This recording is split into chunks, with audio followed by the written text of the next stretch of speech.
Hello, this is Lisa Shea, and this is the Working From Home video seminar. This is part 9 on legal protection. Note that I'm not a lawyer, so you probably want to talk with a lawyer at least briefly before you set up the legal entity that's protecting your company. To start with, you should know that there are different kinds of entities that you could set up to have your business. We talked about sole proprietor in the past, and that's what most people are, just naturally. If they run their own business, then they are a sole proprietor. There are also different types of corporations and LLCs. Each of these have different purposes for protecting you. They have different filing requirements and different costs. So we'll go over these in brief.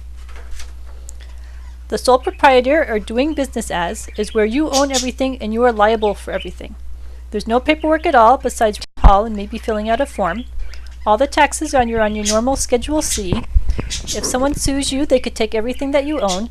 And when you die, the business is just part of an asset, one of the normal things in your will, and everything gets distributed out as just things that you own. So this is the simplest thing to do. You really don't have to do any paperwork at all to do it. But if something goes wrong with your business, then you could lose everything that you have. So while this is a good way to start, it's something you want to move away from as your business gets a little larger. An LLC is what I am. It's a limited liability company. You have to file a form with the state to form this, and you need to file with your state every year to renew it. The costs can range to only $20 in some states to $500 a year, which is what it is. You still use your Schedule C for your taxes, so the taxes are still very easy. All the income is still your own income. You don't get taxed twice or anything. If you get sued, you are generally protected. So someone who sues the company will only get the company's assets. They won't get your car or your house or anything else like that, all your retirement income. When you die, your LLC can keep going. Someone else can take it over and it still has all the protection. It, of course, is on new ownership at that point, but it will still keep going and can still be a good asset. So this is very good, especially if you live in a place where it is a very low annual fee. And even if it's a higher annual fee, it's well worth looking into because it can give you a lot of protection, and that money is in essence a insurance policy to make sure that your house and all the other things are not taken away if something goes wrong with your company. You can also become an S corporation. You don't need to be a gigantic corporation to get corporation benefits. Again, you file with the state to form it. You file with the state annually to renew your paperwork for it. There are more paperwork requirements than an LLC, and there are more legal requirements for setting up and operating it. There can be double taxation. For example, the company gets taxed when the company gets income, and then when it pays out money to its employees, the employees then get taxed on their income. So the exact same set of money going around is getting taxed twice. That does not happen with a sole proprietorship or an LLC. With those other ones, the money just gets taxed once when it comes in to the person, and that's all that gets taxed. So you might want to take a look at if you really need to do an S corporation or if you'd be better off just making an LLC. Every state has different requirements for creating an LLC. Some of them require that you have a bank account, which is easy enough to do. Some of them require that you put newspaper notices that you're going to form this so people know about it. And most of them require that there is a local agent for contact. This would have to do if you're forming an LLC in a state that you don't live in. Most of the time you really have to form it in the state that you live in because the state you're in is going to want its cut the taxes and is going to require you to have that formation done so that they can keep track of what taxes they are. Something to know is whether your state has anonymous or published owners. Some states let you stay anonymous so that everyone doesn't know who the owner of the LLC is, and other states publish it. Most of the states have all of this information about their LLCs online, so you can go online and look around and see exactly what the requirements are. But really, it should be pretty straightforward. It's a one-page piece of paper to form your LLC, and then every year you go in and you send in just a one-page piece of paper saying I'm still in business, and you send them a check, and you're all set.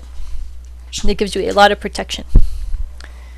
If you look in books and material about LLCs and corporations, you'll hear about domestic versus foreign registrations. You can register as domestic in any state. That means that's where the corporation lives. And any other filings that you do after that are foreign because they're somewhere other than where the first entry, the domestic entry, is. Now, you might hear that it's better to file in Nevada or Delaware or some of these other places because they're anonymous and because they give a lot of protection to their corporations. While this might be true, Your home state is still going to want you to file in their location because they're going to want a cut of all the taxes and such. You never really get out of filing an LLC in your home state, and you end up just having multiple filings now, which you might not need. So I would advise to always look into filing to start with in your home state, and then try to figure out why you would possibly want to file in another state in addition to that. But again, there are many books out there on all of this, and I've got a lot of information on lisashea.com, and if you really need to, you can talk to a lawyer and get precise legal information and guidance on this. In addition to having the correct legal entity to protect all your assets, you definitely want to have home insurance, basic starting coverage for your house.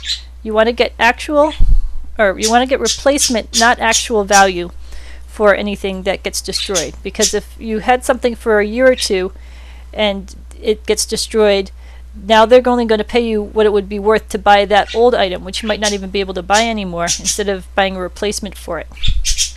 Check with AAA and AARP and other organizations to see where you can get inexpensive but good quality home insurance. Even if you're renting, you're going to want renter's insurance. If you have some sort of disaster hit your house, it is well worth it to have all your items covered so that you have money to help repair and rebuild what you're doing. In addition to that, you want home business insurance. Many home insurance policies won't cover like your office area or your office supplies if you're running a business out of it, if you're not incorporated or anything else. So you always want to have home business insurance too. This will cover liability issues, so if you're selling products like candles or anything that you put on your body or food items, then you can imagine there's all sorts of things that could go wrong there. If you do services, there's all sorts of damage that could happen to property or people as a result of your service. There's all sorts of bizarre incidental things. Like if a delivery person is coming up your stairs and is delivering something for your business and he trips and hurts himself, he might claim that it's a business damage, personal house damage. So he would try to go against your business liability. So in general, you should definitely research all your home business insurance options. There are many different vendors out there, and if you talk to people who are in your area, they can usually tell you what they use. So there's business insurances that help crafters out, there's ones that help soap makers out, there's ones that help writers out. So do research and find something that's inexpensive but that will cover your needs, so that if someone gets hurt using your products or for any other reason related, that you're covered and that they're not going to destroy your business as a result. Really, the key with all of this is not to scare you or to make you think that something disastrous is going to happen, but it's always good to plan ahead. The country is pretty lawsuit happy, and there are people out there who love to take advantage of any little reason to get money out of people. And even if you have a tiny little business, that might be a perfect example where someone could come in and want to take over your business, so they claim that they had some sort of a problem and try to drive you into the ground with the lawsuit afterwards.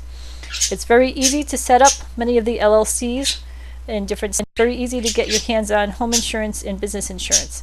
And these could be great safeguards for you, to a nice shielding wall to keep you safe from people out there who might not be as ethical as you are. So I highly recommend looking into these things. If you've got a lawyer you can talk to for even half an hour, I highly recommend chatting with him or her and going to your library and getting books you can on this topic. But whatever legal environment you set up for yourself, anything is going to be better than nothing. And the same thing with home insurance and home business insurance. At least if you get even some cheap basic starting one, that would be better than being completely uncovered. So I hope you're enjoying our Working From Home video series. Be sure to read lisashea.com for information on all of these topics, and please go on to the next part in the series. Thank you very much.